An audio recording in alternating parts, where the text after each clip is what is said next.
बजुर्ग घरै दी शान होंदे न, आखदे भी हैन ना जिन्ने चिर घरै च बजुर्ग न ते तुंदा जेह्ड़ा दरवाजा है ओह् खुल्ले दा रौंह्दा। आखने दा भाव एह् है कि जिस वेल्लै घरै च बजुर्ग होन, अगर तुसें कुदै जाना है ते जंदरा लाने दी लोड़ नहीं होंदी, कि बजुर्ग जेह्ड़े न ओह् घरै च होंदे न। इस वास्ते अस दिक्खा करने जियां कि समां बदला करदा है, बजुर्गें दा जेह्ड़े घरें च आदर मान है ओह् घटा करदा है। पर अजें भी कई संस्था ऐसियां न जेह्ड़ियां निस्वार्थ भाव कन्नै बजुर्गें दी टहल सेवा आह्ली बक्खी खास ध्यान दिया करदियां न। इनें संस्थाएं च एक संस्था है पहल। पहल दी बक्खी दा एह् बजुर्गें दा बेड़ा जेह्ड़ा है एह् बनाया गेदा। अस इस वेल्लै बजुर्गें दा बेड़ा बैठे दे हां। एह् जेह्ड़ा बजुर्गें दा बेड़ा है, जिस वेल्लै तुस जम्मू पठानकोट राष्ट्रीय जरनैली सड़का पर चढ़दे हो ते 17 माइल्स दे कन्नै गै इक सड़क जेह्ड़ी है ओह् खब्बी बक्खी उप्परा गी औंदी है, और ओह्दे कोल गै इक ग्रां है जित्थे पहल दी बक्खी दा एह् बजुर्गें दा जेह्ड़ा बेड़ा है एह् बनाया गेदा है। बजुर्ग इत्थै औंदे न, बसां करदे न, बौंह्दे न। इत्थूं दे गै संचालक मेरे कन्नै न, इंदे कन्नै गल्लबात करने आ कि इस थारा दा नां केह् है ते बजुर्गें दा बेड़ा जेह्ड़ा है एह्दा की नां रक्खे दा। बड़ा बड़ा तुंदा स्वागत है साढ़े इस कार्यक्रम च। एक ते अपना नां दस्सो। मेरा नाम दीपक अग्रवाल है जी, ते ओहदी देख रेख दा जिम्मेवारी साढ़े ते ही है। अच्छा, ये जेह्ड़ा पैह्ले एह् दस्सो भाई, ये जेह्ड़ा में इसी पिकनिक स्पॉट आखूं बजुर्गें दा, लेकिन बाकी लोग नौजवान भी आई सकदे न, तुस परिवार लेइयै आई सकदे हो, कि खाने पीने दी सुविधा भी इत्थे है। विस्तारपूर्वक गल्ल इंदे कन्नै करने आ। ते एह्दा नाम बजुर्गें दा बेड़ा जी जी ओह् की रखेआ? ਇਹਦੀ ਅੱਜ ਤੋਂ 5 ਸਾਲ ਪਹਿਲੇ ਜਦੋਂ ਸ਼ੁਰੂਆਤ ਕੀਤੀ ਗਈ, ਇੱਥੇ ਇੱਕ ਡਿਸਪੈਂਸਰੀ ਬਣਾਈ ਗਈ ਜਿਹਦੇ ਉੱਪਰ ਨਿਸ਼ੁਲਕ ਸੇਵਾ ਹੀ ਔਰ ਬਜ਼ੁਰਗਾਂ ਨੂੰ ਹੀ ਧਿਆਨ 'ਚ ਰੱਖ ਕੇ ਉਹਦੇ ਵਾਸਤੇ ਬਣਾਈ ਗਈ। ਕਿਉਂਕਿ ਪਿਛਲੇ ਟਾਈਮ ਟੂ ਟਾਈਮ ਕੈਂਪ ਲੱਗਦੇ ਗਏ, ਹਰ ਮਹੀਨੇ ਇੱਕ ਕੈਂਪ ਲੱਗਦਾ ਸੀ। ਅਸੀਂ ਬਤਰਾ ਹਸਪੀਟਲ ਦੇ ਮੈਨੇਜਮੈਂਟ ਦੇ ਬੜੇ ਆਭਾਰੀ ਹਾਂ, ਉਹਦੇ ਮਾਲਕ ਦਵਿੰਦਰ ਬਤਰਾ ਜੀ ਦੇ ਬੜੇ ਆਭਾਰੀ ਹਾਂ ਕਿ ਉਹਨਾਂ ਨੇ ਪਹਿਲ ਹੀ ਆ ਕੇ ਇੱਥੇ ਦਿਲੋਂ ਸਾਨੂੰ ਸੁਣਾਏ ਬਿਨਾਂ ਉਹਨਾਂ ਨੇ ਜਿਹੜੇ ਇੱਥੇ ਦਾ ਇੱਕ ਮਾਹੌਲ ਦੇਖਿਆ, ਕੈਂਪ ਦੇਖਿਆ, ਉਸ ਦਿਨ ਤੋਂ ਲੈ ਕੇ ਅੱਜ ਤੱਕ ਸਾਡੇ ਜਿੰਨੇ ਵੀ ਕੈਂਪ ਲੱਗੇ, ਇਸਲੇ ਤੱਕ ਅਸੀਂ ਇੱਥੇ 835 ਅੱਖਾਂ ਦੇ ਰਜਿਸਟਰਡ ਆਪਰੇਸ਼ਨ ਕਰਵਾਤੇ। ਅੱਛਾ, ਜਿਹੜਾ ਲਾਸਟ ਕੈਂਪ, ਹਾਂਜੀ, ਜਿਹੜਾ ਲਾਸਟ ਕੈਂਪ ਲੱਗਾ ਉਹਦੇ ਵਿੱਚ 343 ਬਜ਼ੁਰਗ ਪੇਸ਼ੈਂਟ ਆਏ, 187 ਐਨਕਾਂ ਦਿੱਤੀਆਂ ਗਈਆਂ, 45 ਲੈਂਸ ਪਏ, 17 ਹੱਡੀਆਂ ਗੋਡਿਆਂ ਦੇ ਆਪਰੇਸ਼ਨ ਹੋਏ, 3 ਗਾਇਨੀ ਦੇ ਹੋਏ। ਤੇ ਪੈਸਾ ਸਾਰਾ ਤੁਸੀਂ ਲਾਉਂਦੇ ਹੋ? ਨਾ, ਸਾਡਾ ਕੋਈ ਪੈਸਾ ਨਹੀਂ ਲੱਗਦਾ ਜੀ, ਸਾਰਾ ਪੈਸਾ ਬਤਰਾ ਹਸਪੀਟਲ ਵਾਲੇ ਲਾਉਂਦੇ। ਔਰ ਅਸੀਂ ਸਿਰਫ ਇੱਥੇ ਲੋਕਾਂ ਨੂੰ ਇਕੱਠਾ ਕਰਨੇ ਆ, ਇਕੱਠਾ ਕਰਕੇ ਇਸ ਜਿਹੜੀ ਡਿਸਪੈਂਸਰੀ ਯਾਨੀ ਕਿ ਜਿਹੜੇ ਬਜ਼ੁਰਗ ਇੱਥੇ ਆਪਰੇਸ਼ਨ ਕਰਵਾਉਂਦੇ ਉਹਦੇ ਕੋਲ ਤੁਸੀਂ ਕੋਈ ਪੈਸਾ ਨਹੀਂ ਲੈਣਾ? ਕੋਈ ਪੈਸਾ ਨਹੀਂ ਲੈਂਦੇ। ਬਹੁਤ ਅੱਛਾ। ਤੇ ਉਹਦੇ ਬਾਅਦ ਇੱਥੇ ਉਹਨਾਂ ਦੀਆਂ OPDਆਂ ਲੱਗਦੀਆਂ, ਇੱਥੇ ਉਹਨਾਂ ਦਾ ਫੁੱਲ ਬਾਡੀ ਐਗਜ਼ਾਮਿਨ ਹੁੰਦਾ, ਉਹਦੇ 'ਚੋਂ ਜਿਹੜੀ ਦਿੱਕਤ ਲੱਭਦੀ ਹੈ ਉਹਦਾ ਆਪਰੇਸ਼ਨ ਹੁੰਦਾ, ਉਹਦਾ ਇਲਾਜ ਹੁੰਦਾ। ਔਰ ਫਿਰ ਬੱਸਾਂ ਬਤਰਾ ਸਾਹਿਬ ਭੇਜਦੇ, ਇੱਥੋਂ ਹੀ ਬੱਸਾਂ ਜਾਂਦੀਆਂ, ਇੱਕ ਦਿਨ ਮੁਕਰਰ ਹੋ ਜਾਂਦਾ, ਫਿਰ ਉੱਥੇ ਜਾ ਕੇ ਉਹਨਾਂ ਨੂੰ ਆਪਰੇਸ਼ਨ ਕਰਕੇ ਵਾਪਸ ਲਿਆਇਆ ਜਾਂਦਾ। ਜਿਸ ਦਿਨ ਇੱਥੇ ਕੈਂਪ ਲੱਗਦੇ ਉਸ ਦਿਨ ਇੱਥੇ ਚਾਹ ਸੇਵਾ ਫ੍ਰੀ ਹੁੰਦੀ ਹੈ, ਰੋਟੀ ਫ੍ਰੀ ਹੁੰਦੀ ਹੈ, ਦਵਾਈਆਂ ਫ੍ਰੀ ਨੇ, ਕਿਸੇ ਵੀ ਕਿਸਮ ਦਾ ਕੋਈ ਪੈਸਾ ਨਹੀਂ ਲਿੱਤਾ ਜਾਂਦਾ। ਉਹ ਸਿਰਫ ਇੱਕ ਪਰਚੀ ਕਟਾਉਂਦੇ ਨੇ ਫ੍ਰੀ 'ਚ ਹੀ, ਉਹ ਵੀ ਕਟਾਉਂਦੇ ਨੇ। ਉਹਦੇ ਬਾਅਦ ਜਿਹੜੀ ਉਹਨਾਂ ਨੂੰ ਐਗਜ਼ਾਮੀਨੇਸ਼ਨ ਦੇ ਬਾਅਦ ਜਿਹੜੀ ਹੁੰਦੀ ਨਿਕਲਦੀ ਹੈ ਬਿਮਾਰੀ, ਉਹਦਾ ਇਲਾਜ ਸ਼ੁਰੂ ਹੋ ਜਾਂਦਾ। ਅੱਛਾ ਅਗਰਵਾਲ ਸਾਹਿਬ, ਤੁਸੀਂ ਇੱਕ ਤੇ ਮੈਨੂੰ ਇਹ ਦੱਸੋ ਭਾਈ, ਇਸ ਗ੍ਰਾਂ ਦਾ ਕੀ ਨਾਂ ਜਿੱਥੇ ਤੁਸੀਂ ਬਜ਼ੁਰਗਾਂ ਦਾ ਬੇੜਾ ਬਣਾਇਆ ਵਾ? ਇਹ ਜਿਹੜਾ ਬਜ਼ੁਰਗਾਂ ਦਾ ਬੇੜਾ, ਇਹ ਗਾঁव ਸਲਮੇਰੀ ਹੈ, ਔਰ ਇਹ 17 ਮਾਈਲਸ ਦੇ ਨਾਲ ਹੀ ਪੂਰਾ 1 ਕਿਲੋਮੀਟਰ 1.25 ਕਿਲੋਮੀਟਰ ਉੱਪਰ ਹੈ। ਅੱਛਾ। ਔਰ ਮਾਤਾ ਰਾਣੀ ਦੀ ਦਇਆ ਨਾਲ ਤੁਸੀਂ ਕਿਤੋਂ ਵੀ ਪੁੱਛੋਗੇ ਕਿ ਅਸੀਂ ਬਜ਼ੁਰਗਾਂ ਦੇ ਵਿਹੜੇ ਜਾਣਾ ਹੈ। ਔਰ ਇਸ ਗੱਲ ਦੀ ਇੱਕ ਖਾਸੀਅਤ ਹੋਰ ਵੀ ਹੈ ਕਿ ਜਿਹਨੂੰ ਤੁਸੀਂ ਪੁੱਛੋਗੇ ਉਹ ਤੁਹਾਨੂੰ ਆਦਰ ਮਾਣ ਨਾਲ ਇੱਥੇ ਛੱਡਣ ਵੀ ਆ ਸਕਦਾ। ਅੱਛਾ। ਇੱਥੇ ਤੱਕ ਦੇ ਹੀ ਕਈ ਕੇਸ ਦਿਖੇ ਨੇ। ਔਰ ਇੱਥੇ ਆਪਣੇ ਆਪ 'ਚ ਇੱਕ ਬੜੀ ਸ਼ਾਂਤੀ ਹੈ। ਇੱਥੇ ਹਰ ਦਿਨ ਤਿਉਹਾਰ ਮਨਾਇਆ ਜਾਂਦਾ ਹੈ। ਜਿਸ ਤਰ੍ਹਾਂ ਕੱਲ੍ਹ ਅਗਰ 15 ਅਗਸਤ ਹੈ ਤਾਂ ਇੱਥੇ ਬਜ਼ੁਰਗ ਕੋਲੋਂ ਝੰਡਾ ਚੜਵਾਉਣਾ ਸੀ। ਔਰ ਇਸ ਤਰ੍ਹਾਂ ਹਰ ਵਾਰੀ 21 ਜੂਨ ਜਿਹੜਾ ਸਾਡਾ ਪਿਛਲਾ ਗਿਆ, ਉਹਦੇ ਵਿੱਚ ਇਸ ਵਾਰ ਤੇ ਸਾਡੀ ਇੱਕ ਕਮੀ ਮਹਿਸੂਸ ਹੋਈ। ਮੁਨਸ਼ੀ ਰਾਮ ਜੀ ਸੁਤੰਤਰਤਾ ਸੈਨਾਨੀ ਹੀ ਉਹ ਪਿਛਲੇ 4 ਸਾਲਾਂ ਤੋਂ ਲਗਾਤਾਰ 21 ਜੂਨ ਨੂੰ ਇੱਥੇ ਆਉਂਦੇ ਰਹੇ। ਅੱਛਾ। ਔਰ ਉਹਦੀ ਸੁਭਾਸ਼ ਚੰਦਰ ਬੋਸ ਦੇ ਜਿਹੜੀ ਆਜ਼ਾਦ ਹਿੰਦ ਫੌਜ, ਹਾਂਜੀ, ਸੈਨਿਕ ਹੀ ਉਹਦੇ ਨਾਲ, ਔਰ ਉਹਦੇ ਨਾਲ ਉਹਨਾਂ ਨੇ ਟਾਈਮ ਬੜਾ ਬਿਤਾਇਆ। ਔਰ ਉਹਨਾਂ ਨੇ ਉਹਦੀਆਂ ਜਿਹੜੀਆਂ ਆਜ਼ਾਦ ਹਿੰਦ ਫੌਜ ਦੀਆਂ ਕਹਾਣੀਆਂ ਸੁਣਾਈਆਂ। ਇੱਥੇ ਬੜੀ ਭੀੜ ਬੱਚਿਆਂ ਨੂੰ ਜਿਹੜੀਆਂ ਅਣਸੁਣੀਆਂ ਗੱਲਾਂ ਸੀ ਨਾ, ਉਹ ਵੀ ਸਾਨੂੰ ਸੁਣਨ 'ਚ ਆਈਆਂ। ਤਾਸ਼ਕੰਦ ਦੀਆਂ ਗੱਲਾਂ, ਫਲਾਣੀਆਂ ਗੱਲਾਂ। ਬਿਲਕੁਲ ਜੀ। ਔਰ ਇੱਥੇ ਜਿਸ ਦਿਨ ਕੋਈ ਬਜ਼ੁਰਗ ਆਉਂਦੇ ਨੇ, ਉਹ ਜਿਹੜੀਆਂ ਆਪਣੀਆਂ ਗੱਲਾਂ ਘਟਨਾ ਸੁਣਾਉਂਦੇ ਨੇ, ਉਹ ਬੜੀਆਂ ਅਜੀਬੋ ਗਰੀਬ ਸੁਣਾਉਂਦੇ ਨੇ, ਜਿਹੜੀਆਂ ਕਿ ਸਾਡੀ ਸੋਚ ਤੋਂ ਪਰੇ, ਜਿਹੜੇ ਇਤਿਹਾਸ ਵੀ ਨਹੀਂ ਅਸੀਂ ਜਾਣਦੇ। ਸਾਨੂੰ ਦੱਸਿਆ ਗਿਆ ਕਿ ਇੱਥੇ ਅੱਗ ਲਗਾ ਕੇ ਤੇ ਸੈਨਾ ਨੂੰ ਡਰਾਇਆ ਗਿਆ, ਦੱਸਿਆ ਗਿਆ, ਔਰ ਉਹ ਸਮਝਦੇ ਰਹੇ ਕਿ ਪੂਰੇ ਚਵੱਖੀ ਪੁਲਿਸ ਹੈ ਜਾਂ ਫੌਜ ਹੈ, ਜਦ ਕਿ ਐਸੀ ਕੋਈ ਗੱਲ ਥੀ ਨਹੀਂ। ਜੰਮੂ ਬਿਲਕੁਲ। ਕਸ਼ਮੀਰ ਨੂੰ ਬਚਾਉਣ ਵਾਸਤੇ ਬੜਾ ਕੁਝ ਕੀਤਾ ਗਿਆ। ਬਿਲਕੁਲ ਬਿਲਕੁਲ। ਅਸੀਂ ਇੱਕ ਇੱਥੇ ਪ੍ਰੋਗਰਾਮ ਕਰਾਇਆ ਜਿਹੜਾ ਸਾਡੇ ਦਾ ਅੱਜ ਤੱਕ ਦਾ ਸਾਰਿਆਂ ਕੋਲੋਂ ਅੱਛਾ ਪ੍ਰੋਗਰਾਮ ਅਸੀਂ ਸਮਝਦੇ ਹਾਂ ਉਹਨੂੰ, ਉਹੀ ਬਜ਼ੁਰਗ ਮਿਲਨ, ਜਿਹਦੇ ਵਿੱਚ ਅਸੀਂ ਦਾਦਾ ਦਾਦੀ, ਨਾਨਾ ਨਾਨੀ, ਦੋਤਰੇ ਪੋਤਰੇ ਸਭ ਇਕੱਠੇ ਕੀਤੇ, ਔਰ 2 ਘੰਟੇ ਦਾ ਪ੍ਰੋਗਰਾਮ ਹੀ, ਲੇਕਿਨ ਉਸਨੇ ਇੰਨਾ ਸਮਾਂ ਬੰਨਿਆ ਕਿ ਉਹ ਪੂਰੀ ਦਿਹਾੜੀ ਚੱਲਿਆ। ਵੀ ਸਿਰਫ ਚਾਹ ਤੱਕ ਦਾ ਜਿਹੜਾ ਪ੍ਰੋਗਰਾਮ ਸੀ, ਉਹ ਦੁਪਹਿਰ ਦਾ ਖਾਣਾ ਵੀ ਦਿੱਤਾ ਗਿਆ, ਸ਼ਾਮ ਦੀ ਚਾਹ ਵੀ ਦਿੱਤੀ ਗਈ, ਔਰ ਰਾਤ ਦਾ ਵੀ। ਔਰ ਸਾਰੇ ਕੋਲੋਂ ਅਜੀਬ ਗੱਲ ਇਹ ਹੋਈ ਕਿ ਰੇਡੀਓ ਕਸ਼ਮੀਰ ਜੰਮੂ ਵਾਲਿਆਂ ਨੇ ਵੀ ਸਾਡਾ ਇਹਦੇ 'ਚ ਯੋਗਦਾਨ ਦਿੱਤੇ ਦਾ ਸੀ। ਉਹਨਾਂ ਦੇ ਕਿਸੇ ਵੀ ਆਰਟਿਸਟ ਨੂੰ ਲੋੜ ਹੀ ਨਹੀਂ ਪਈ ਕੋਈ ਵੀ ਆਪਣੀ ਕਲਾ ਦਾ ਦੱਸਣ ਦਾ। ਬਜ਼ੁਰਗਾਂ ਨੇ ਐਸੀਆਂ ਚੀਜ਼ਾਂ ਔਰ ਐਸੇ ਮਾਹੌਲ ਕਰ। ਅਗਰਵਾਲ ਸਾਹਿਬ ਤੁਸੀਂ ਇਹ ਦੱਸੋ ਭਾਈ, ਇਹਦਾ ਨਾਂ ਤੁਸੀਂ ਬਜ਼ੁਰਗਾਂ ਦਾ ਬੇੜਾ ਕੀ ਰੱਖਿਆ, ਕਿ ਸਿਰਫ ਬਜ਼ੁਰਗਾਂ ਦਾ ਹੀ? ਜਿਹੜੀ ਪਿੱਛੇ ਸੋਚ ਹੀ ਉਹ ਬੇਸਿਕਲੀ ਬਜ਼ੁਰਗਾਂ ਉੱਪਰ ਹੀ। ਅੱਛਾ। ਅਸੀਂ ਵੀ ਇੱਕ ਸਾਮਾन्य ਪਰਿਵਾਰ ਤੋਂ ਹੀ, ਬਿਲਕੁਲ। ਔਰ ਅਸੀਂ ਇਹ ਦੇਖਿਆ ਸਾਡੀਆਂ ਵੀ ਲੜਕੀਆਂ ਜ਼ਿਆਦਾ, ਸਾਡੀ ਸੋਚ ਆਈ ਕਿ ਪਤਾ ਨਹੀਂ ਮਾਂ ਪਿਓ ਨੇ ਕਿਹਾਂ ਕਮਾਏ ਤੇ ਕਿਹਾਂ ਵਿਆਹੇ, ਔਰ ਉਹਦੇ ਬਾਅਦ ਅਸੀਂ ਇਕੱਲੇ ਹੋਣ ਦੀ ਨਾਤੇ ਸਮਝਦੇ ਕਿ ਲੱਡ ਲਿਆ ਜੋ ਮਰਜ਼ੀ ਕਰੀਏ। ਭਗਵਾਨ ਨੇ ਇੱਕ ਸਮੇਂ ਪ੍ਰੇਰਨਾ ਪਾਈ ਕਿ ਤੁਹਾਨੂੰ ਵੀ ਮਾਂ ਪਿਓ ਦੇ ਪ੍ਰਤੀ ਕੁਝ ਕਰਨਾ ਚਾਹੀਦਾ। ਅਸੀਂ ਵੀ ਕਹਾਣੀਆਂ ਹੀ ਸੁਣਦੇ ਸੀ ਕਿ ਗਿੱਲੇ ਜਗ੍ਹਾ ਸੁਕਾ ਦਿੱਤਾ ਜਾਂ ਸੁੱਕੀ ਜਗ੍ਹਾ ਪਾ ਦਿੱਤਾ। ਇੱਕ ਭਗਵਾਨ ਦੀ ਹੀ ਦੇਣ ਹੋਈ ਕਿ ਇੱਕ ਮਨ 'ਚ ਆਇਆ ਕਿ ਇੱਕ ਜੀਂਦੇ ਜੀ ਕਿਉਂ ਨਾ ਹੁੰਦਾ ਕੁਝ ਬਣਾਇਆ ਜਾਏ, ਤਾਂ ਕਿ ਉਹਦੇ ਵਾਸਤੇ ਵੀ ਤੇ ਬਾਕੀ ਦੁਨੀਆ ਵਾਸਤੇ ਵੀ, ਆਉਣ ਵਾਲੀ ਜਨਰੇਸ਼ਨ ਵਾਸਤੇ ਵੀ ਇੱਕ ਪ੍ਰੇਰਨਾ ਬਣੇ ਕਿ ਮਾਂ ਪਿਓ ਦਾ ਕੋਈ ਸਾਨੀ ਨਹੀਂ ਹੁੰਦਾ, ਕੋਈ ਅਸੀਂ ਸਾਨ ਨਹੀਂ ਮੁਕਾ ਸਕਦੇ। ਬਿਲਕੁਲ ਜੀ। ਜਦੋਂ ਇਹ ਗੱਲ ਧਿਆਨ 'ਚ ਆਈ, ਫਿਰ ਇੱਕ ਅਸੀਂ ਇੱਥੇ ਡਿਸਪੈਂਸਰੀ ਦੀ ਸ਼ੁਰੂਆਤ ਕੀਤੀ। ਇੱਥੇ ਬਜ਼ੁਰਗਾਂ ਦਾ ਸ਼ੁਰੂ ਹੋ ਗਿਆ। ਵੱਧਦੇ ਉਹਨਾਂ ਦੇ ਬਹਿਣ ਦੀ ਜਗ੍ਹਾ ਨਹੀਂ ਹੁੰਦੀ, ਇੱਥੇ ਬੜੀ ਠੰਡ ਹੁੰਦੀ ਜਾਂ ਗਰਮੀ ਹੁੰਦੀ। ਫਿਰ ਇਹ ਜਗ੍ਹਾ ਲਿੱਤੀ ਗਈ, ਔਰ ਬਜ਼ੁਰਗਾਂ ਦੇ ਵਿਹੜੇ ਦੇ ਨਾਂ ਤੋਂ ਕਹਿੰਦੇ ਹੀ ਜਾਓ ਵਿਹੜੇ ਬੈਠੋ ਜਾ ਕੇ, ਅੱਛਾ, ਤੇ ਤੁਹਾਨੂੰ ਬੁਲਾ ਲਾਂਗੇ। ਉਹ ਫਿਰ ਚਲਦੇ ਬਜ਼ੁਰਗਾਂ ਦੇ ਵਿਹੜੇ ਦੇ ਨਾਂ ਤੋਂ ਗੱਲ ਸ਼ੁਰੂ ਹੋ ਗਈ। ਇੱਥੇ ਹੁਣ ਬੜਾ ਅੱਛਾ ਲੱਗਦਾ ਜਿਲੇ ਬਜ਼ੁਰਗ ਪੂਰਾ ਜੱਥਾ ਆਉਂਦਾ, ਪੂਰਾ ਦਿਨ ਬਿਤਾਉਂਦਾ। ਔਰ ਕਦੋਂ ਬਜ਼ੁਰਗ ਇੱਥੇ ਆਉਂਦੇ? ਉਹਨਾਂ ਦੀ ਮਰਜ਼ੀ ਉੱਪਰ ਹੁੰਦਾ ਜੀ। ਜਿਸ ਦਿਨ ਉਹ ਅੱਜ ਕੱਲ੍ਹ ਉਹ ਤਾਂਜ ਨਹੀਂ ਖੇਡਦੇ ਤੇ ਇੱਧਰ ਆ ਕੇ ਬਹਿ ਜਾਂਦੇ, ਚਲੋ ਬੜਾ ਗੱਪਾਂ ਮਾਰਦੇ, ਜੇ ਕਰਦੇ ਉਹ ਕਰਦੇ, ਉਹਨਾਂ ਨੇ ਸਮੇਂ ਬਿਤਾਉਂਦੇ। ਔਰ ਇਸੇ ਤਰ੍ਹਾਂ ਹਾਂ, ਉਹਦੇ ਵਾਸਤੇ ਸ਼ੁਰੂ ਸਾਨੂੰ ਬੜੀ ਦਿੱਕਤਾਂ ਆਈਆਂ, ਕਿਉਂਕਿ ਇਕੱਲੇ ਬਜ਼ੁਰਗ ਕਈ ਉਮਰ ਦੇ ਇਸ ਪੜਾਅ 'ਤੇ ਹੁੰਦੇ ਸੀ, ਆ ਨਹੀਂ ਪਾਉਂਦੇ। ਉਹਦੇ ਵਾਸਤੇ ਹੀ ਬੱਚਿਆਂ ਦੇ ਝੋਲੇ ਲਾਏ, ਕਿਉਂਕਿ ਮਾਂ ਪਿਓ ਕੋਲ ਟਾਈਮ ਹੀ ਨਹੀਂ ਹੁੰਦਾ, ਨੌਕਰੀ ਪੇਸ਼ਾ, ਅੱਜ ਕੱਲ੍ਹ ਦੀ ਜ਼ਿੰਦਗੀ ਬੜੀ ਦੌੜ ਭੱਜ ਵਾਲੀ। ਬਿਲਕੁਲ। ਉਹ ਫਿਰ ਕੀ ਕਰਦੇ ਸੀ, ਆਪਣੇ ਦੋਤਰੇ ਪੋਤਰਿਆਂ ਨੂੰ ਉਂਗਲਾਂ ਫੜ ਕੇ ਲਿਆਉਂਦੇ ਸੀ ਇੱਥੇ। ਤੇ ਅਸੀਂ ਇੱਥੇ ਸ਼ੁਰੂਆਤ ਜਦੋਂ ਕੀਤੀ, 2-4 ਝੂਲੇ ਲਾ ਛੱਡੇ ਬੱਚਿਆਂ ਨੇ, ਝੂਲਿਆਂ ਦੇ ਲਾਲਚ 'ਚ ਬਜ਼ੁਰਗਾਂ ਨੂੰ ਲੈਣਾ। ਉਹਦੇ ਬਾਅਦ ਪਰਿਵਾਰ ਆਉਣਾ ਸ਼ੁਰੂ ਹੋ ਗਏ। ਪਰਿਵਾਰ ਜਦੋਂ ਆਉਣਾ ਸ਼ੁਰੂ ਹੋਏ, ਫਿਰ ਅਸੀਂ ਇੱਥੇ ਸਮੋਸੇ ਸ਼ੁਰੂ ਕੀਤੇ।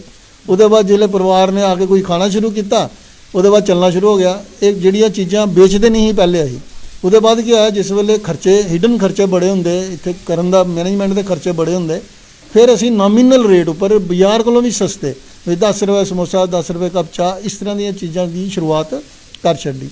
ਲੇਕਿਨ ਭਗਵਾਨ ਦੀ ਬੜਾ ਵੱਡਾ ਆਸ਼ੀਰਵਾਦ ਸੀ, ਬਿਨਾਂ ਐਡ ਤੋਂ, ਬਿਨਾਂ ਕਿਸੇ ਨੂੰ ਕਹੇ ਦੇ, ਉਹ ਖਰਚੇ ਦੀ ਬਜਾਏ ਅਸੀਂ ਇਹਦੇ ਉੱਪਰ ਖਰਚਣਾ ਬਿਹਤਰ ਸਮਝ ਲਿਆ। ਔਰ ਮਾਊਥ ਟੂ ਮਾਊਥ ਜਿਹੜੀ ਐਡ ਹੋਈ, ਸਾਡੇ ਕੋਲ ਇੱਥੇ 100, 200, 400 ਬੰਦਾ ਡੇਲੀ ਆਉਣਾ ਸ਼ੁਰੂ ਹੋ ਗਿਆ। ਅੱਛਾ, ਤੁੰਦੀ ਕੋਈ ਮੈਂਬਰਸ਼ਿਪ ਵੀ ਹੈ ਇਹਦੀ ਜਿਹੜੀ ਪਹਿਲ ਹੈ ਤੁੰਦੀ? ਕੋਈ ਮੈਂਬਰਸ਼ਿਪ ਨਹੀਂ ਹੈ ਜੀ, ਅਸੀਂ ਇੱਕ ਫਾਰਮ ਜ਼ਰੂਰ ਬਣਾਇਆ ਦਾ। ਕਿੰਨੇ ਸਦੱਸਿਆ ਤੁੰਦੇ ਕਿਹਨੇ ਜੁੜੇ? ਸਾਡੇ ਕੋਲ ਇਸ ਲਈ 1235 ਸਦੱਸਿਆ ਨੇ ਜੁੜੇ ਦੇ। ਅੱਛਾ, ਜਿਹੜੇ ਕਿ ਮਦਦ ਤੁੰਦੀ ਕਰਦੇ?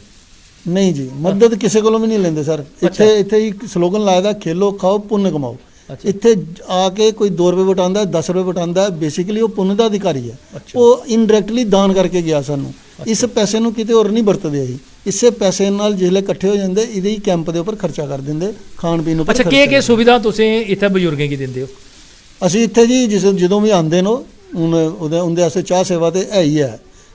ਹਾਂਜੀ, ਉਹਦੇ ਇਲਾਵਾ ਜਿਸ ਦਿਨ ਆਉਂਦੇ ਨੇ ਉਸ ਦਿਨ ਲੰਗਰ ਫ੍ਰੀ ਹੁੰਦਾ ਜੀ। ਅੱਛਾ। ਉਹਦੇ ਇਲਾਵਾ ਦਵਾਈਆਂ ਸਾਰੀਆਂ ਫ੍ਰੀ ਹੁੰਦੀਆਂ। ਉਹਦੇ ਇਲਾਵਾ ਆਪਰੇਸ਼ਨ ਫ੍ਰੀ ਹੁੰਦੇ, ਉਹਨਾਂ ਨੂੰ ਲਿਜਾਣਾ ਲਿਆਉਣਾ, ਜਿਹੜਾ 7 ਦਿਨ ਧਿਆਨ ਰੱਖਣਾ, ਉਹ ਵੀ ਫ੍ਰੀ ਹੁੰਦਾ। ਮੈਂ ਤੁਹਾਨੂੰ ਇੱਕ ਘਟਨਾ ਸੁਣਾਉਣਾ ਇਸੇ ਦਰਮਿਆਨ ਦੀਆਂ, ਕਿ ਇੱਕ ਬਜ਼ੁਰਗ ਦੇ ਆਪਰੇਸ਼ਨ ਦੇ ਬਾਅਦ ਉਹਦੇ ਘਰ ਦੇ ਆਏ ਸਾਡੇ ਕੋਲ ਆ ਕੇ ਤੇ ਕਹਿੰਦੇ ਜੀ ਤੁਸੀਂ ਇਹ ਪੈਸੇ ਲੈ ਲਓ। ਅਸੀਂ ਕਿਹਾ ਅਗਰ ਆਪਰੇਸ਼ਨ ਕਰਾਉਣ ਤੋਂ ਪਹਿਲੇ ਲੈਣੇ ਸੀ, ਅਗਰ ਅਸੀਂ ਪੈਸੇ ਲੈਣੇ ਹੁੰਦੇ, ਕਹਿੰਦੇ ਨਹੀਂ ਸਾਡੇ ਬਜ਼ੁਰਗ ਹੈ ਨਾ, ਅਸੀਂ ਸਰਕਾਰੀ ਅਫਸਰ ਹਾਂ, ਗੈਜ਼ਟਡ ਅਫਸਰ ਹਾਂ, ਸਾਡੇ ਕੋਲ ਟਾਈਮ ਨਹੀਂ ਹੈ, ਤੇ ਤੁਸੀਂ ਇਹ ਦਾਨ ਸਮਝ ਕੇ ਲੈ ਲਓ ਔਰ ਕਿਤੇ ਹੋਰ ਵਰਤ ਲਈਓ। ਗੱਲ ਥੋੜੀ ਠੀਕ ਨਹੀਂ ਲੱਗੀ। ਅਸੀਂ ਉਹਨਾਂ ਨੂੰ ਆਖਿਆ ਕਿ ਅਗਰ ਦਾਨ ਵਾਲੀ ਗੱਲ ਸੀ ਨਾ, ਤੇ ਫਿਰ ਸਮੇਂ ਦਾ ਦਾਨ ਦੇਣਾ ਸੀ। ਮੈਂ ਕਿਹਾ ਜਿਸਲੇ ਤੁਹਾਡੇ ਬਜ਼ੁਰਗਾਂ ਦਾ ਆਪਰੇਸ਼ਨ ਹੋਇਆ ਨਾ, ਉਹਦਾ ਲਾਸਟ ਆਪਰੇਸ਼ਨ ਹੋਇਆ ਤੇ ਅਸੀਂ ਕੋਲੋਂ ਨਿਕਲੇ, ਉਸਲੇ ਡਾਕਟਰ ਸਾਹਿਬ ਵੀ ਨਾਲ, ਸਾਰਾ ਮਹਿਕਮਾ ਨਾਲ, ਤੇ ਉਹਨਾਂ ਨੇ ਕਿਹਾ ਇਹਦਾ ਆਪਰੇਸ਼ਨ 10-15 ਮਿੰਟ ਪਹਿਲੇ ਹੋਇਆ। ਅਸੀਂ ਉਹਨਾਂ ਨੂੰ ਆਵਾਜ਼ ਨਹੀਂ ਲਗਾਈ, ਲੇਕਿਨ ਉਹਨਾਂ ਨੇ ਆਵਾਜ਼ ਮਾਰੀ ਕਿ ਉਹ ਕਾਕਾ ਕੀ ਗੱਲ, ਆਵਾਜ਼ ਨਹੀਂ ਮਾਰੀ। ਅਸੀਂ ਉਹਨਾਂ ਨੇ ਹੱਥ ਕੀਤਾ, ਹੀ ਹੱਥ ਫੜਿਆ। ਮੈਂ ਸਰ ਜਿਹੜੇ ਉਹ ਰੋਂਗਟੇ ਖੜੇ ਹੋਏ ਨਾ, ਉਹ ਰੋਂਗਟੇ ਪੈਸਿਆਂ ਨਾਲ ਨਹੀਂ ਖੜੇ ਹੋ ਸਕਦੇ। ਪਰ ਮੈਨੂੰ ਬੜਾ ਅਫਸੋਸ ਹੋਇਆ। ਕੀ ਅਫਸੋਸ ਹੋਇਆ? ਉਹਨਾਂ ਨੇ ਇੱਕ ਅੱਖ ਤੇ ਹੱਥ ਰੱਖਿਆ, ਦੂਜੀ ਅੱਖ ਨਾਲ 13 ਬੰਦੇ ਹੀ ਹੈ ਜੀ। ਉਹਨਾਂ ਨੇ ਪੂਰਾ ਇੱਕ ਸਾਈਡ ਤੋਂ ਇੱਧਰ ਦਿਖਿਆ, ਫਿਰ ਇੱਧਰ ਦਿਖਿਆ, ਔਰ ਮੈਨੂੰ ਲੱਗਾ ਇਹ ਹਾਲੀ ਵੀ ਆਪਣੇ ਘਰ ਦਾ ਕੋਈ ਬੰਦਾ ਢੂੰਡੇ ਕਰਦੇ ਨੇ। ਬਿਲਕੁਲ ਦਾਨ ਦੇਣਾ ਤੇ ਟਾਈਮ ਦਾ ਦਾਨ ਦਿਓ ਨਾ, ਬਿਲਕੁਲ ਪੈਸੇ ਦਾ ਤੇ ਕੋਈ ਵੀ ਦੇ ਦੇਗਾ, ਦਾਨ ਤੇ ਦੇਣਾ ਪਹਿਲਾਂ ਹੁੰਦੀ ਲਾਇਕ ਕਰਾਣਾ। ਲੇਕਿਨ ਉਸ ਗੱਲ ਦਾ ਅਸਰ ਦੇਖੋ ਕਿੰਨਾ ਹੋਇਆ। ਉਹਨਾਂ ਨੇ ਪੈਸੇ ਚੁੱਕੇ ਚਲੇ ਗਏ, ਕੋਈ ਦੁਆ ਸਲਾਮ ਨਹੀਂ, ਕੋਈ ਗੱਲ ਨਹੀਂ, ਕੋਈ ਬਾਤ ਨਹੀਂ। ਕੁਝ ਦੇਰ ਬਾਅਦ ਅਸੀਂ ਇੱਥੇ ਜਿਹੜੀ ਮੈਂ ਤੁਹਾਡੀ ਬਜ਼ੁਰਗ ਮਿਲਣ ਦੀ ਗੱਲ ਸੁਣਾਇਆ ਕਰਨਾ, ਉਹੀਓ ਅਗਲਾ ਪ੍ਰੋਗਰਾਮ ਸੀ। ਉੱਥੇ ਮੈਂ ਦੇਖਿਆ ਕਿ ਇੱਕ ਆਦਮੀ ਬਰਤਨ ਸਾਫ਼ ਕਰਦਾ ਵੇ। ਅਸੀਂ ਉਹਨਾਂ ਨੂੰ ਪੁੱਛਿਆ ਸਰ ਤੁਹਾਨੂੰ ਕਿਹਨੇ ਲਗਾਇਆ? ਇੱਥੇ ਤੇ ਲੇਡੀ ਹੁੰਦੀ। ਕਹਿੰਦਾ ਨਹੀਂ ਨਹੀਂ ਸਰ ਮੈਂ ਆਪੂ ਭੇਜਿਆ ਜਾਂਦਾ, ਤੁਸੀਂ ਪਹਿਚਾਨਿਆ ਨਹੀਂ? ਮੈਂ ਨਹੀਂ। ਕਹਿੰਦਾ ਮੈਂ ਉਸ ਅਫਸਰ ਦਾ ਭਰਾ ਹਾਂ। ਤੁਸੀਂ ਪਤਾ ਨਹੀਂ ਭਰਾ ਨੂੰ ਕੀ ਆਖਿਆ, ਤੁਹਾਡੇ ਇੱਥੇ ਜਦੋਂ ਵੀ ਪ੍ਰੋਗਰਾਮ ਹੁੰਦਾ ਤੁਹਾਨੂੰ ਬਣਾਇਆ ਸੁਣਾਏ ਇੱਕ ਦਿਨ ਛੁੱਟੀ ਕਰਕੇ ਆਉਂਦੇ ਨੇ ਤੇ ਪੂਰਾ ਦਿਨ ਦਿੰਦੇ। ਅੱਛਾ, ਇਹ ਜਿਹੜਾ ਬਦਲਾਅ ਹੈ ਨਾ, ਇਹ ਬੜਾ ਵੱਡਾ ਬਦਲਾਅ ਹੈ, ਇਹ ਪੈਸਿਆਂ ਨਾਲ ਨਹੀਂ ਹੋ ਸਕਦਾ। ਅੱਛਾ, ਇਹ ਜਿਹੜੀ ਚੀਜ਼ ਅਗਰਵਾਲ ਸਾਹਿਬ ਇੱਥੇ ਅਗਰ ਕੋਈ ਹੋਰ ਵੀ ਆਉਂਦਾ, ਕੋਈ ਸਾਰਾ ਨੌਜਵਾਨ ਪੀੜ੍ਹੀ ਆਉਂਦੀ ਹੈ ਕਿ ਜਿਹੜਾ ਵੀ ਇੱਥੇ ਆਓਗੇ, ਇੱਥੇ ਤੁਸੀਂ ਐਸੀਆਂ ਚੀਜ਼ਾਂ ਬਣਾਈ ਦੀਆਂ ਨੇ ਜਿੱਥੋਂ ਉਹਨੇ ਕਿ ਕੋਈ ਨਾ ਕੋਈ ਸਿੱਖਿਆ ਜਿਹੜੀ ਹੈ ਉਹ ਜ਼ਰੂਰਤ ਹੁੰਦੀ ਹੈ। ਜਿयां ਬਜ਼ੁਰਗ ਤੁਸੀਂ ਇੱਥੇ ਬਣਾਏ ਦੇ न, लेकिन उनके मुंडे पर तुसें एक न्याणे गी चकाए दा। इ'यां गै अंदर रसो बनाई दी है, चुल्ल बनाई दी है, न्याणे उत्थे रुट्टी खा करदे न। जां तुसें इत्थे भई अपने जेह्ड़े जानवर न ओह् बी रखे दे न, वतखां रखी दियां न, अमरीकी कुक्कड़ रखे दे न। एह् सारियां चीज़ां जेह्ड़ियां रखी दियां न एह् बजुर्गें गी आकर्षित करने ताईं रखी दियां। हाँ जी, हाँ जी। ਇਹ ਇੱਥੇ ਜੋ ਕੁਝ ਵੀ ਬਣਾਇਆ ਗਿਆ, ਜਿਹੜੇ ਲੋਕ ਇੱਥੇ ਆਉਂਦੇ ਸੀ, ਬਜ਼ੁਰਗ ਜੋ ਸਾਨੂੰ ਕਹਿੰਦੇ ਸੀ, ਜਿੰਦੇ 'ਚ ਉਹਨਾਂ ਨੂੰ ਖੁਸ਼ੀ ਮਿਲਦੀ ਸੀ, ਅਸੀਂ ਆਪਣੇ ਵੱਲੋਂ ਉਹਨਾਂ ਨੂੰ ਉਸ ਚੀਜ਼ ਨੂੰ ਪੂਰਾ ਕਰਨ ਦੀ ਬੜੀ ਕੋਸ਼ਿਸ਼ ਕੀਤੀ। ਈਵਨ ਜਿਹੜੀ ਇੱਥੇ ਤੁਸੀਂ ਦਰਖਤ ਦੇਖਿਆ ਕਰਦੇ ਹੋ, ਇਹ ਦਰਖਤ ਕਦੰਬ ਦਾ ਪੇੜ ਹੈ, ਜਿਹੜਾ ਇਹ ਵਾਲਾ।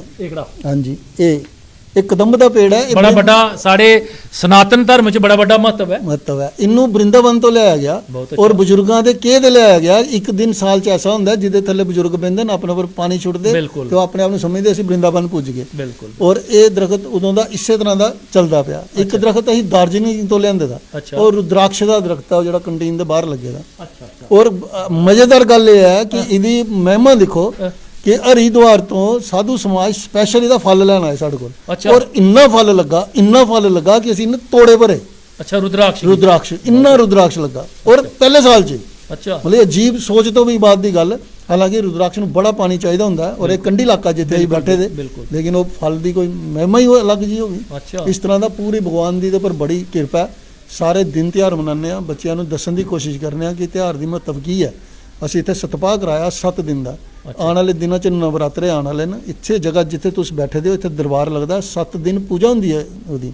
ਔਰ 7ਵੇਂ ਦਿਨ ਦੇ ਬਾਅਦ ਅਸ਼ਟਮੀ ਨੂੰ ਇੱਥੇ 101 ਕੰਜਕ ਕੀਤੀ ਜਾਂਦੀ ਹੈ। ਹਾਂਜੀ, ਬਹੁਤ ਅੱਛਾ। ਔਰ ਇੱਥੇ ਇੱਕ ਜਿਹੜਾ 7 ਦਿਨ ਦਾ ਸਤਪਾਹ ਕਰਾਇਆ, ਇੱਥੇ ਦੀਆਂ ਔਰਤਾਂ, ਪਿੰਡਾਂ ਦੀਆਂ ਔਰਤਾਂ, ਅਸੀਂ ਤੇ ਸੋਚੇਦਾ ਵੀ ਨਹੀਂ ਕਿ ਉਹ ਵੀ ਕਲਸ਼ ਚੁੱਕ ਕੇ ਤੇ ਹਰ ਕੀ ਬੋੜੀ ਜਾਣਗੀਆਂ ਜੰਮੂ। ਔਰ ਇੱਥੋਂ ਉੱਥੇ ਗਏ ਜੀ। ਮਤਲਬ ਵੀ ਇੱਕ ਇਤਿਹਾਸ ਹੈ, ਭਗਵਾਨ ਦੀ ਲੀਲਾ ਆਪਣੇ ਆਪ 'ਚ ਕਰਨ ਵਾਲਾ ਕੰਮ ਹੈ। ਬਾਕੀ ਠੀਕ ਹੈ, ਦੁਨੀਆ ਤੇ ਚਲਦੀ ਹੋ ਪਈ ਹੈ, ਕੰਮ ਵੀ ਚੱਲਦੇ ਪਏ, ਸਿਸਟਮ ਵੀ ਚੱਲਦੇ ਪਏ। ਜਿਸ ਤਰ੍ਹਾਂ ਸਾਡੇ ਕੋਲ ਇੱਥੇ ਸਿਸਟਮ ਬਦਲਣਾ ਸ਼ੁਰੂ ਹੋ ਗਿਆ, ਉਸੇ ਤਰ੍ਹਾਂ ਭਗਵਾਨ ਨੇ ਵੀ ਸਾਨੂੰ ਅੱਗੇ ਵਧਾਇਆ। ਅੱਜ ਇਸ ਜਗ੍ਹਾ ਦੇ ਉੱਪਰ ਤੁਸੀਂ ਬਜ਼ੁਰਗ ਨੂੰ ਲੈ ਆਓ, ਖੁਦ ਆਓ, ਆਪਣੇ ਬੱਚਿਆਂ ਨੂੰ ਲੈ ਆਓ। ਬੱਚੇ ਤਾਂ ਝੂਲੇ ਲੱਗੇ ਦੇ ਨੇ, ਖੇਡਣੇ ਦਾ ਪੂਰਾ ਸਮਾਨ ਹੈ। ਬਿਲਕੁਲ। ਔਰ ਉਹਦੇ ਇਲਾਵਾ ਸਾਡੇ ਇੱਥੇ ਇੱਕ ਡੋਗਰੀ ਰਸੋਈ ਹੈ, ਜਿਹਦੇ ਵਿੱਚ ਸਾਡੀ ਡੋਗਰੀ ਦੇ ਵਿੱਚ ਜਿਹੜੀਆਂ ਚੀਜ਼ਾਂ ਹੁੰਦੀਆਂ ਸੀ, ਚੀਲਾ ਹੁੰਦਾ ਸੀ, ਘਿਊਰ ਹੁੰਦਾ ਸੀ, ਇਸ ਤਰ੍ਹਾਂ ਦੀਆਂ ਜਿਹੜੀਆਂ ਆਈਟਮਾਂ ਸੀ, ਉਹ ਆਈਟਮਾਂ ਬੱਚਿਆਂ ਨੂੰ ਪਤਾ ਹੀ ਨਹੀਂ ਕੀ ਹੈ ਕੀ ਨਹੀਂ ਹੈ। ਅਸੀਂ ਇੱਥੇ ਸਪੈਸ਼ਲ ਇੱਕ ਡੋਗਰੀ ਰਸੋਈ ਬਣਾਈ, ਜਿੱਥੇ ਅਸੀਂ ਹੁਣ ਘਿਊਰ ਦਿੰਦੇ ਆ, ਚਿੱਲੇ ਦਿੰਦੇ ਆ। 20 ਰੁਪਏ ਦਾ ਘਿਊਰ ਹੈ ਜੀ। ਔਰ ਸਿਰਫ ਇਸ ਕਰਕੇ 20 ਰੁਪਏ ਦਾ ਰੱਖਿਆ, ਕਮਾਈ ਵਾਲੀ ਤਾਂ ਗੱਲ ਨਹੀਂ ਰੱਖੀ ਦੀ। ਇਸ ਕਰਕੇ ਰੱਖਿਆ ਕਿ ਅਸੀਂ ਸਾਡਾ ਕਿਹੜਾ ਟ੍ਰੈਡੀਸ਼ਨ ਹੈ, ਸਾਡੀ ਉਹ ਜੀਵਤ ਰਹਿਣ ਔਰ ਉਹ ਭਾਵੇਂ ਸਵਾਦ ਦੇ ਚੱਕਰ 'ਚ ਖਾਣ। अच्छा, अगर कोई और भी इन्हें की इत्थे दिखना आना चाहता है तो खाने पीने की क्या व्यवस्था इत्थे? इत्थे सर हर तरह की व्यवस्था है और हर तरह का बंदा इंजॉय कर सकता है। मतलब अगर कोई बड़ा अपने समझदा कि मेरे वास्ते जगह और अच्छी होनी चाहिए, उनके वास्ते एक जगह बहन की रेस्टोरेंट बनाया था। अच्छा। और मेरा वो दावा है कि वो रेस्टोरेंट जिस तरह का एक बैम्बू रेस्टोरेंट है, जिथे तक मेरी सोच कम करती, इस तरह का रेस्टोरेंट तुसीं जम्मू भी नहीं दिखा होना, जिस तरह का वो रेस्टोरेंट बने दा। ये उपर कॉन्फ्रेंस हाल है, साढ़े को आए दिन एम्स के डॉक्टर आते, सेंट्रल यूनिवर्सिटी के आते, वो अपन 2-3 दिन दी मीटिंगां करते हैं। अच्छा। और बड़ी सानू भी बड़ा कुछ समझा के जाते। बिल्कुल। मतलब हर एक बंदे का अपनी अपनी जगह पर योगदान है और एक कल्ली साड़ी संस्था ने जां असीं नहीं इनू दिखे करते, तुहाडे जे बंदे भी साड़ी पूरी मदद करते। बिल्कुल, करनी भी चाहिए। और जिहड़े इत्थे आंदे उन्हां दी ही सपोर्ट नाल असीं इत्थे तक पुज्जे। बहुत बहुत शुक्रिया तुंदा। लोकें दी मदद करना गै ये जिहड़ा बजुर्गें दा बेड़ा है, ये दिन ब दिन तरक्की करा करदा है और बड़ी खूबसूरत जगह है। तुस देश विदेश दे जेह्ड़े जानवर या पक्खरू पखेरू न इत्थै तुस दिक्खी सकदे हो। और खाने पीने की व्यवस्था जिहड़ी इत्थै बनाई गेदी है बड़े घट्ट पैसे उप्पर, बड़े घट्ट पैसे पर तुसें गी इत्थै खाने पीने की चीज़ भी थ्होई जाग। और ख़ास गल एह् है कि सारा किश जेह्ड़ा है ये बजुर्गें गी गै समर्पित है। बजुर्ग इत्थै आई सकदे न, खाई पी सकदे न और कोई पाई पैसा उंदे कोला नहीं लैता जांदा। और समाज ਵਿੱਚ ਇਹ बड़ी ਜ਼ਰੂਰੀ ਲੋੜ ਜਿਹੜੀ ਹੈ महसूस ਕੀਤੀ ਜਾ ਕਰਦੀ ਹੈ कि समाज ਵਿੱਚ ਬਜ਼ੁਰਗਾਂ ਦੀ ਉਕੜਾ ਥਾਰ ਨਹੀਂ ਤੋਆ ਕਰਦਾ ਜਿਹੜਾ ਦਸ਼ਕਾਂ ਪਹਿਲੇ ਬਜ਼ੁਰਗਾਂ ਦੀ ਇੱਜ਼ਤ ਮਾਣ ਘਰਾਂ 'ਚ ਹੁੰਦਾ हा। पर साड़ा ये फर्ज बनता है और परिवार का भी फर्ज बनता है कि जिस परिवार तुंदा मकान बेशक बड़े बड़े होन, अमीरी बेशक तुंदे कोल बड़ी मती होए, पर उहे घर उहे परिवार अमीर लभदा है कि जिस वेले तुस कुसै दे घर जंदे हो उंदे बजुर्गें दे चेहरे उपर अगर मुस्कान है तो मिगी लगता है कि उस समाज विच सबने कोला अमीर परिवार है।